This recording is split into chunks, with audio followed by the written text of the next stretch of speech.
ఉక్త్వార్జున సంఖ్యే రథోపస్థ ఉపావిశత్ విసృజ్య సశరం చాపం శోక సంవిఘ్న మానసః. సంజయ ఉవాచ ఏవముక్త్వార్జున సంఖ్యే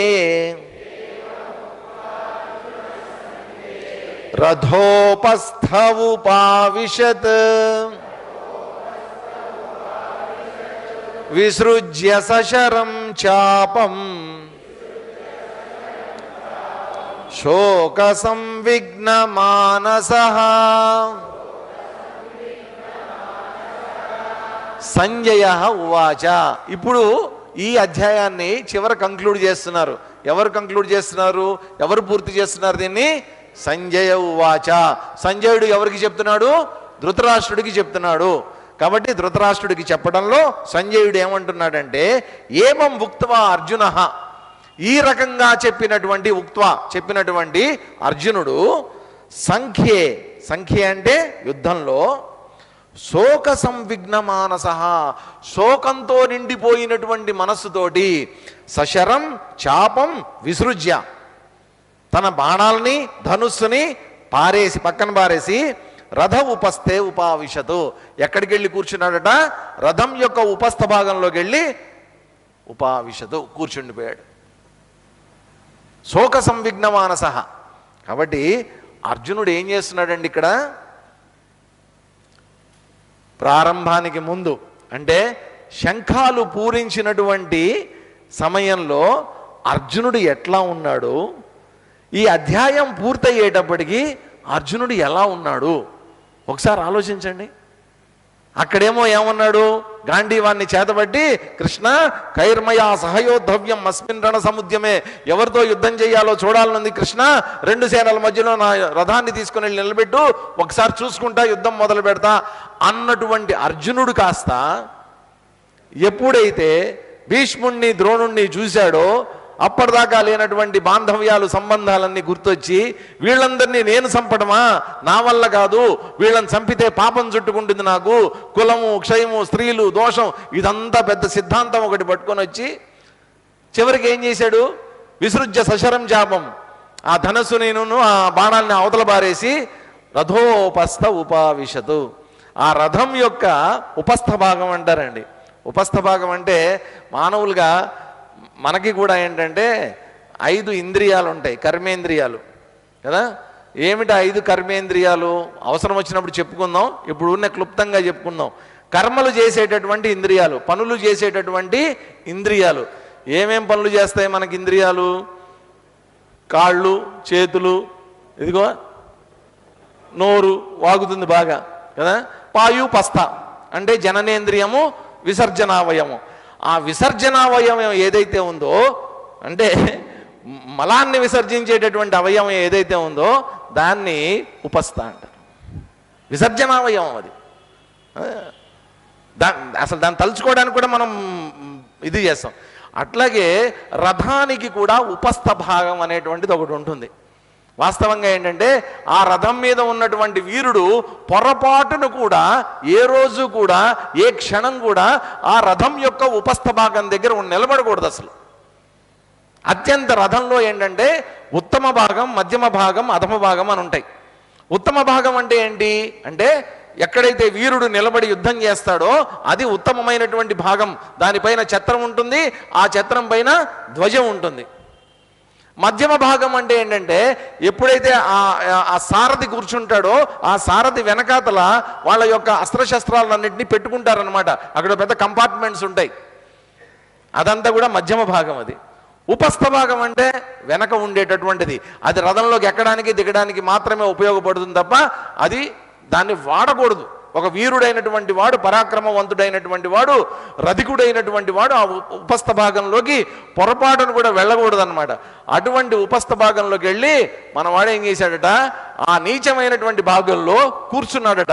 అక్కడ వాస్తవంగా ఎవరుంటారంటే ఆ రథాన్ని రక్షించడానికి 2 సైనికుల్ని పెడతారు. రథికుణ్ణి రక్షించడానికి కాదండి, రథికుణ్ణి రక్షించడానికి వేరే రథాల్లో పక్కన వేరే ఉంటారు గన్మెన్స్, వాళ్ళు వేరే. వాళ్ళ పని ఏంటంటే, ఈ వెనక ఉన్నటువంటి 2 సైనికుల పని ఏంటంటే రథాన్ని రక్షించటం, అంతవరకే వాళ్ళ పని. అక్కడ రథికుడు వెళ్ళకూడదు అసలు. అటువంటి ఉపస్థ భాగంలోకి వెళ్ళి కూర్చున్నాడట. ఆ కూర్చోవడం కూడా ఎట్లా కూర్చున్నాడయ్యా ఆయన? శోక సంవిఘ్న మానసః. శోకము అంటే ఏంటి? శోకం అంటే బాధపడడం కూడా తక్కువ అండి, ఏడవటం, బోర్మని ఏడవటం శోకం అంటే. ఇక్కడ అర్జునుడు కూడా ఏం చేస్తున్నాడు? కేవలం బాధపడితే పర్వాలా, కళ్ళమ్మటి నీళ్లు పెట్టుకుని ఏడుస్తున్నాడు. అర్జునుడు లాంటి పరాక్రమవంతుడు, క్షత్రియుడు, చిన్నప్పటి నుంచి యుద్ధ విద్యల్లో ఆరితేరినటువంటి వాడు, ఇదే కౌరవుల్ని ఉత్తర గోగ్రహణంలో చీల్చి చెండాడినటువంటి వాడు. అటువంటి అర్జునుడు ఎన్నో రకాలైనటువంటి తపస్సులు చేసి గొప్ప గొప్ప ఆయుధ సంపత్తిని సమకూర్చుకున్నటువంటి వాడు. మీ అందరికీ తెలిసి ఉంటుంది, విజయవాడలో దుర్గమ్మ వారు ఉంటారు కదా, ఆ కొండని ఇంద్రకీలాద్రి అంటారు. ఇంద్రకీలాద్రి, నేను పుట్టి పెరిగాను కాబట్టి దాని గురించి బాగా తెలుసు నాకు. ఆ ఇంద్రకీలాద్రి మీద అర్జునుడు తపస్సు చేశాడు. మహాభారతానికి ముందు అక్కడ అర్జునుడు వచ్చి తపస్సు చేశాడట. దేనికోసం? అస్త్రశస్త్రాలను సంపాదించడం కోసం. ఆగ్నేయాస్త్రమో వాయవ్యాస్త్రమో ఏదో సంపాదించాడు అక్కడ. పాశుపతాస్త్రమా? పాశుపతాస్త్రాన్ని సంపాదించాడట అక్కడ తపస్సు చేసి. కాబట్టి ఆ అస్త్రశస్త్రాలన్నీ ఊరికినే రావండి, ఎంతో తపస్సులు చేస్తేనే వస్తాయి అవన్నీ, ఆ శక్తులన్నీ కూడా. అంత శక్తివంతుడు, అంత తపస్సంపన్నుడు, అంత జ్ఞానపూరితమైనటువంటి వాడు చివరికి శోక సంవిఘ్న మానసః, ఏడుపు మొహం పెట్టుకుని కూర్చుని ఉన్నాడట. మామూలుగా నేను ఈ ఈ ఈ కార్యక్రమాన్ని ముందు నేను తలపెట్టినప్పుడు ప్యాంఫ్లెట్లు ప్రింట్ చేద్దామని, తర్వాత ఫ్లెక్సీలు ఏదో ప్రింట్ చేద్దామని, ఇవన్నీ ఏవో ఐడియాస్ గబగబా వచ్చాయి అందరికి. వచ్చినప్పుడు ఆ ప్యాంఫ్లెట్స్ మీద ఏం వేయాలి, ఏం బొమ్మలు వేయాలి, అదంతా డిస్కషన్ జరుగుతుంది అన్నమాట. డిస్కషన్ జరుగుతుంది. జనరల్గా అందరూ పెట్టేసేటటువంటి బొమ్మ ఏంటంటే కృష్ణుడు ఇట్లా నిలబడి ఉంటాడు, పాపం అర్జునుడు ఇట్లా దీనంగా ఇట్లా కూర్చుని. అన్ని చోట్ల మనం చూసే భగవద్గీత అనగానే వెంటనే మనకేం గుర్తొస్తుంది? ఇదే గుర్తొస్తుంది. అర్జునుడు పాపం దీనంగా ఒక్కాలు మోకాలు, శ్రీకృష్ణ పరమాత్మ ఇట్లా. ఆ ఫోటో అన్ని చోట్ల పెట్టేసి డిజైనింగ్ చేసేసారు. నాకు అనిపించింది అన్నమాట, ఇది భగవద్గీత. అది భగవద్గీత చెప్పటం, చెప్పినటువంటి విధానం అది. నిజంగానే అర్జునుడు అలాగే కూర్చున్నాడు, శ్రీకృష్ణుడు. కానీ భగవద్గీత యొక్క రిజల్ట్ ఏంటి? భగవద్గీత యొక్క రిజల్ట్, భగవద్గీత చెప్పిన తర్వాత అర్జునుడు లేచి ఏం చేశాడు?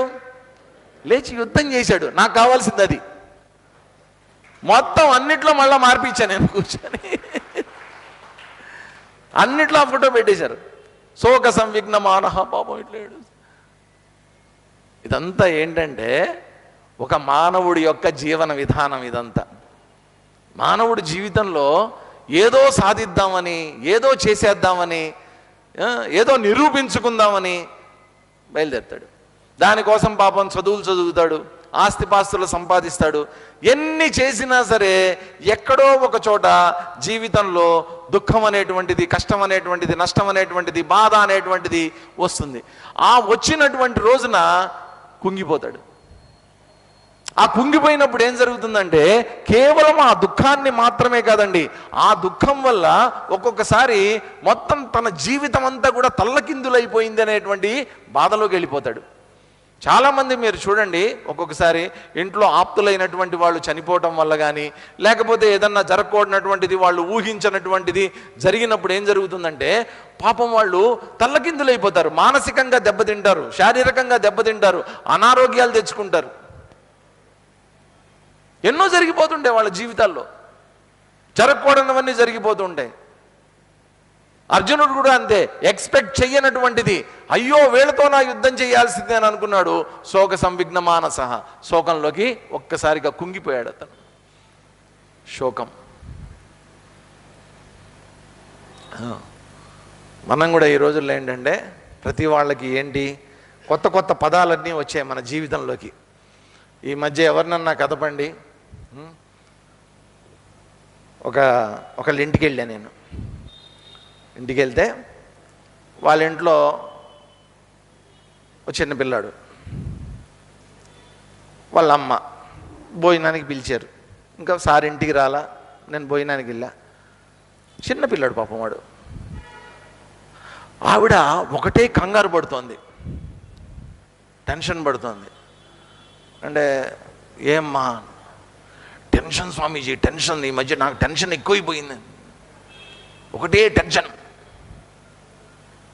నేను అడిగా, ఎందుకమ్మా నీకు టెన్షను, ఏంటి నీకు టెన్షన్ అంటే, మీకు చెప్పలేను స్వామీజీ, మీరు స్వాములు, మీదేం పోయింది.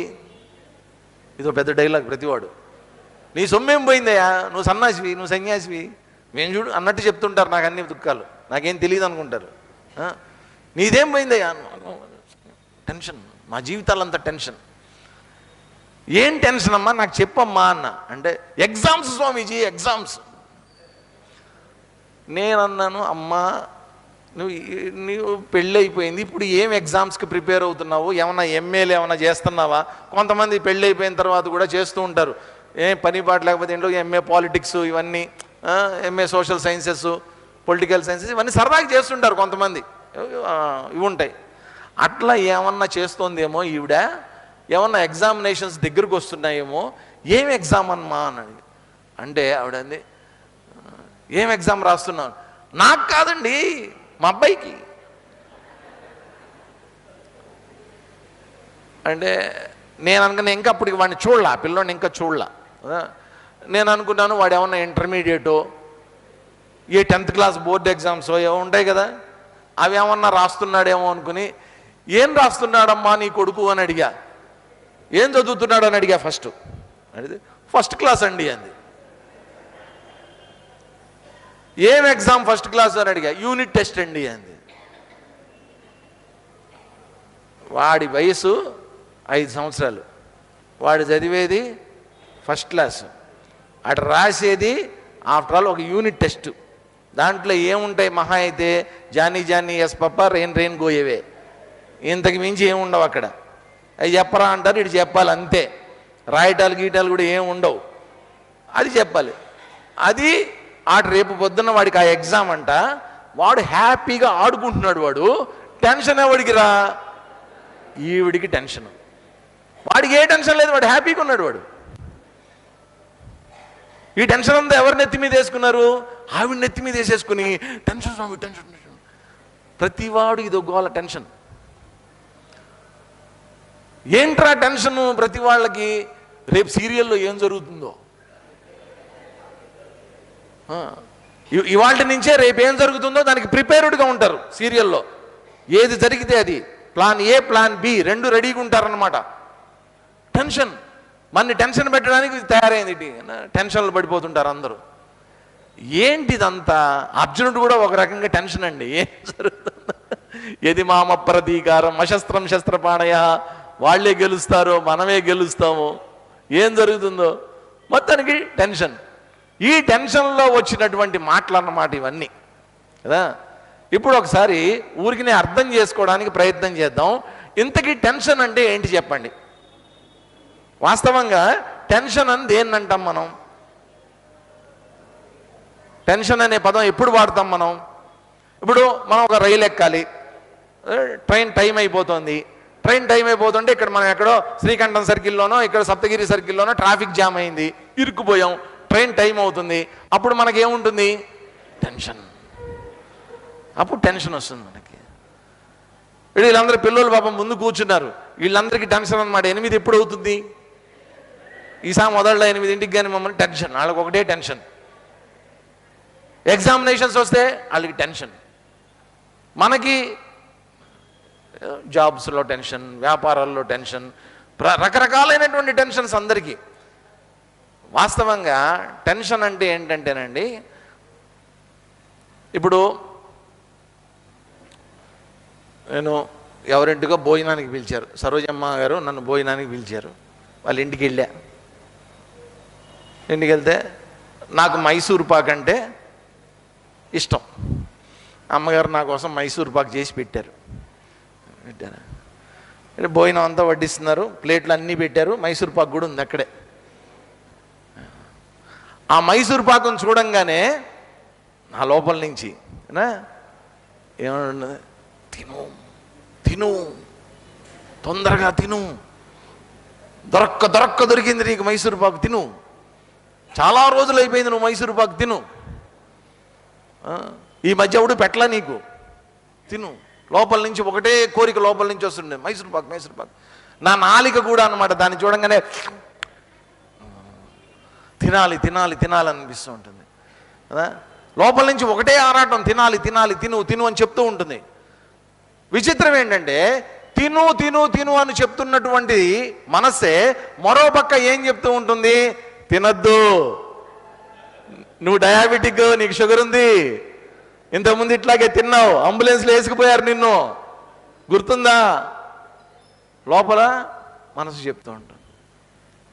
చూడండి, ఒక పక్కనేమో తిను అనేటువంటి సంకేతం లోపల నుంచే వస్తుంది, ఒక పక్కనేమో తినద్దు అనేటువంటి సంకేతం ఎక్కడి నుంచి వస్తుంది, అది కూడా నా లోపల నుంచే వస్తుంది. నా బుద్ధి ఏం చెప్తోంది, తినద్దు అని చెప్తోంది. నా మనసు ఏం చెప్తోంది, తిను అని చెప్తోంది. బుద్ధి ఏమో తినద్దు అని చెప్తుంటే, మనసు ఏమో తిను అని చెప్తుంటే, రెండు పరస్పర విరుద్ధమైనటువంటి ఆలోచనలు, ఒకదానికొకటి సంబంధం లేనటువంటి ఆలోచనలు, పరస్పర వ్యతిరేకమైనటువంటి ఆలోచనలు. ఈ రెండు కూడా ఏం చేస్తున్నాయి, ఒకటేమో ఒక డైరెక్షన్లో ప్రయాణం చేస్తుంటే, ఇంకోటి ఇంకో డైరెక్షన్లో ప్రయాణం చేస్తూ ఉంటే, రెండిటి మధ్యలో జరిగేటటువంటి ఒరిపిడి ఏదైతే ఉందో దట్ ఈస్ కాల్డ్ ఫ్రిక్షన్. ఆ ఫ్రిక్షన్నే మనం ఏమంటామంటే టెన్షన్ అంటాం తెలియక. మామూలుగా మీరు ఇప్పుడు రెండు చేతులు ఇట్లా పెట్టండి, ఇట్లా పెట్టండి, ఊరికినే ఇట్లా పెట్టండి, సరదాకి పెట్టండి, ఏం కాదు నమస్కారం పెట్టు, దేవుడికి ఇట్లా పెట్టి నమస్కారం పెట్టమంటారు, నమస్కారం పెట్టుకుంటాం. మీరు ఇప్పుడు ఈ రెండు చేతుల్ని ఎట్లా అన్నా ఆడించండి, ఏం కాదు, ఇట్లా ఇట్లా తిప్పినా ఏం కాదు, ఇట్లా అన్నా ఏం కాదు, ఏం కాదు. కానీ రెండు చేతుల్ని ఇట్లా ఇట్లానండి, వ్యతిరిక్తంగా పరస్పర విరుద్ధం, ఒకటి ముందుకెళ్తుంటే ఒకటి వెనక్కి, ఒకటి ముందుకెళ్తుంటే ఒకటి వెనక్కి, ఒకటి ముందు, మధ్యలో ఏమొచ్చింది, హీట్ జనరేట్ అవుతుంది. ఎక్కడైతే ఫ్రిక్షన్ ఉంటుందో అక్కడ హీట్ జనరేట్ అవుతుంది, ఎక్కడైతే ఫ్రిక్షన్ ఉంటుందో మానసికంగా అక్కడ టెన్షన్ అనేటువంటిది జనరేట్ అవుతుందండి. సో మన లోపలే ఈ వ్యతిరేక్తమైనటువంటి ఆలోచనలు బయట నుంచి వచ్చినటువంటివి కావు, మన లోపలే మనమే తయారు చేసుకున్నటువంటి ఆలోచనలు ఈ రెండు కూడా. కాబట్టి ఇప్పుడు ఒకటేమో తిను అని చెప్తుంటే, ఒకటి తినద్దు అని చెప్తుంటే, దేన్ని ఫాలో అవ్వాలి నేను, దేన్ని ఫాలో అవ్వాలి? టెన్షన్ తగ్గాలంటే ఏం చేయాలి? బుద్ధి ఏమో తినద్దని చెప్తోంది, మనస్సు ఏమో తినమని చెప్తోంది. ఇప్పుడు నేను దేన్ని ఫాలో అవ్వాలి? ఎవరి మాట వినాలి నేను రెండిట్లో? బుద్ధి మాట విందామా, మనసు మాట విందామా? బుద్ధి మాట విన్నవాడు బుద్ధిమంతుడు, బుద్ధి మాట విననటువంటి వాడు అడ్డగాడిదా. సరదాగా చెప్తున్నానండి. బుద్ధి మాట వింటే బుద్ధిమంతుడు, వినకపోతే అడ్డగాడిదా అంటారు. ఎరా అడ్డగాడిదా అని తిడతాం మనం. అంటే ఏంటి, వాడికి బుద్ధి ఉంది కానీ వినియోగించట్లా. మనసు బుద్ధి తినద్దు అని చెప్తోంది కానీ నేను తింటున్నా, నా మనసుకు నేను ప్రాధాన్యత ఇచ్చాను కానీ బుద్ధికి నేను ప్రాధాన్యత ఇవ్వలేకపోతున్నా. నేను వీక్నెస్ ఎక్కడుంది, నా లోపలే ఉంది. అర్జునుడు ఏ వీక్నెస్తో బాధపడుతున్నాడు? బుద్ధి ఏమో యుద్ధం చేయమని చెప్తోంది కదా. బుద్ధి ఏమో యుద్ధం చెయ్యి, నీ రాజ్యాలు పోగొట్టుకున్నావు, నీ ఆస్తిపాస్తులు పోగొట్టుకున్నావు, నీ స్త్రీలకు అవమానం జరిగింది, యుద్ధం చెయ్యి అని బుద్ధి చెప్తోంది. అమ్మో చేస్తే ఏమవుతుందో అని మనసు చెప్తోంది. పరస్పర విరుద్ధమైనటువంటివి, రెండు విరుద్ధమైనటువంటి ఆలోచనలు అతన్ని ఏం చేసే, మానసికంగా పూర్తిగా కృంగతీసేసే. ఇప్పుడు ఏం చేస్తున్నాడు అతను? శోక సంవిఘ్న మానస, ఏడు మొహం పెట్టుకుని కూర్చున్నాడు అక్కడ. ఇది సంజయుడు చెప్పదలుచుకుంది ఫస్ట్ చాప్టర్లో. దీంట్లో శ్రీకృష్ణ పరమాత్మ ప్రమేయం ఏమన్నా ఉందా? మొదటి అధ్యాయం, ఇంత పెద్ద అధ్యాయం జరిగింది. ఎన్ని శ్లోకాలు? మొత్తం 47 శ్లోకాలు చదివాం. 47 శ్లోకాల్లో శ్రీకృష్ణ పరమాత్మ పాపం అర్జునుడిని ఏమన్నా అన్నాడా? తిట్టడం కానీ, కొట్టడం కానీ, గెల్లటం కానీ ఏమన్నా చేశాడా? ఏమీ చేయలే. తనకు తానే దుఃఖాన్ని తెచ్చుకుని ఏడిస్తే ఎవడేం చేస్తాడండి? ఎవడేం చేస్తాడు? తనకి తానే దుఃఖాన్ని తెచ్చుకుని ఏడుస్తుంటే అర్జునుడు కూడా అంతే, తనకి తానే లేని దుఃఖాన్ని తెచ్చుకుని నెత్తి మీద పెట్టుకుని ఏడుస్తున్నాడు. శ్రీకృష్ణ పరమాత్మ ఏం చేస్తాడు పాపం ఆయన మాత్రం?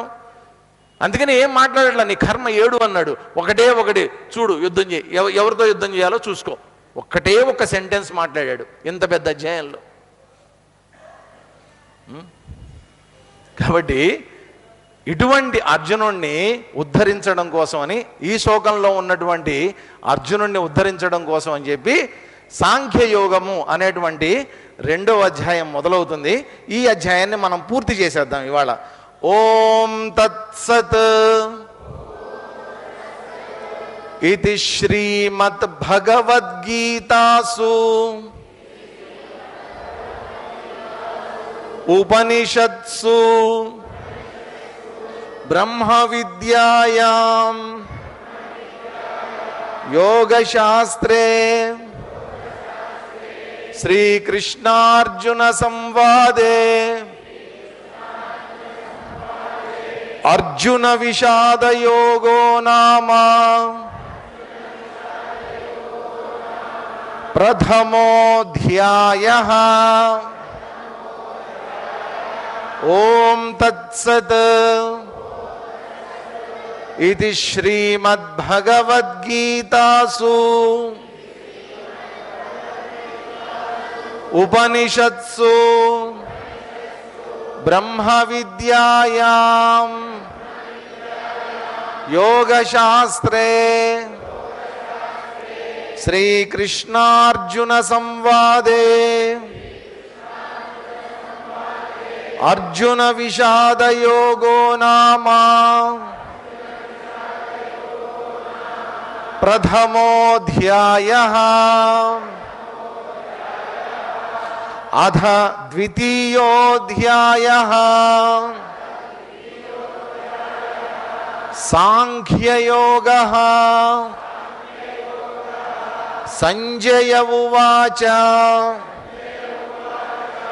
తం తథా కృపయావిష్టం అశ్రుపూర్ణాకులేక్షణం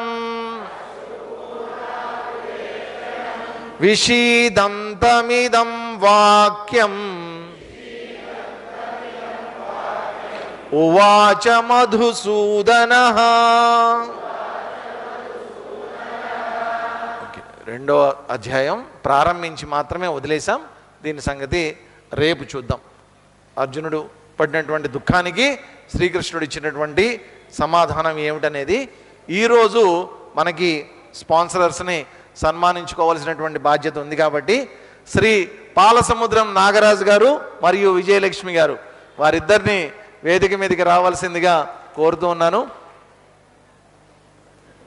పాలసముద్రం నాగరాజు గారు దాదాపు నగరం అంతా కూడా వారు సుపరిచితులే. వారు ఘంటసాల గానామృతాన్ని మనకందరికీ పరిచయం చేసి, ఘంటసాల గారి జన్మదినం కానివ్వండి, వర్ధంతి కానివ్వండి, ఇవన్నీ అద్భుతంగా సెలబ్రేట్ చేయడంతో పాటు వారికి ఉన్నటువంటి హాబీ మిగతా సింగర్స్, రండి సార్ స్టేజ్ మీదకి, మిగతా సింగర్స్ పాపం కిషోర్ కుమారు, రఫీ, ఎస్పి బాలసుబ్రహ్మణ్యం అందరివి ఆయన సెలబ్రేట్ చేస్తూ ఉంటారు. అనేక సందర్భాల్లో నేను వాళ్ళ ఇంటికి వెళ్ళడం జరిగింది.